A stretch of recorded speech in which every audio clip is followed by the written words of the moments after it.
Ekiganiro eki kicirwemu abashubuzi kurwa muri Mbara naheru yaho omuramwa omukuru kubera kure okwatanisa okulja abashomesa kandi abashubuzi ubwa kugira ngo bakozera amazina nibagira ngo hahatariho okwatanisa obumwe nk'abashubuzi tebakatunguka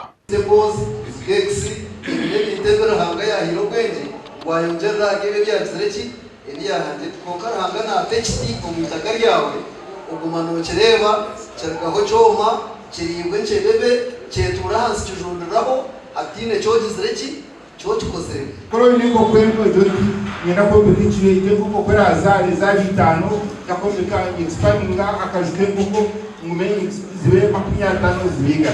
That is dreaming, positive dreaming. Every entrepreneur must be a dreamer. Ekiganiro eki kibe kitebekanisibwa abambara People's Sacco. Nazore ko kubanogera no kurata no inecho kwando kurata kandi kureba. The other one has become successful like what our guest of honor was saying. Kwa Tabora Dennis. Arukugira ngo ogomba birati kandi okuwa kumugenda haroza arukugenda ati ukakoma. Ekiganiro eki kiwire barukushaba abashubuzi okongera kutekatekera abo abarije kubagaruka ombigere abo kuba okushubura kwendamo amagezi menshi.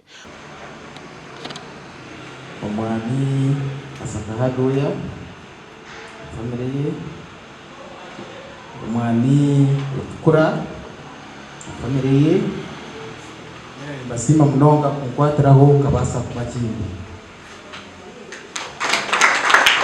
Really, we are happy kandi mkuru Rwanda ikiyagamba kiba kimaisa wareba kirinjo nagamba Dennis na mutera musamu kiba kimaisa mbicu ntabuza tareba nebizubu woyi no kushemererwa woyi no kubaje ushangoye n'abantu abakushagatire kandi echa wagira nkakago kagwera nonde sente za mangu either school fees nonda warwaza nanga hine ekantu nonda guritaka. It is easy chikorobera ho remember of that family. Aba TV West ndisenyomo Gideon Omrimbar.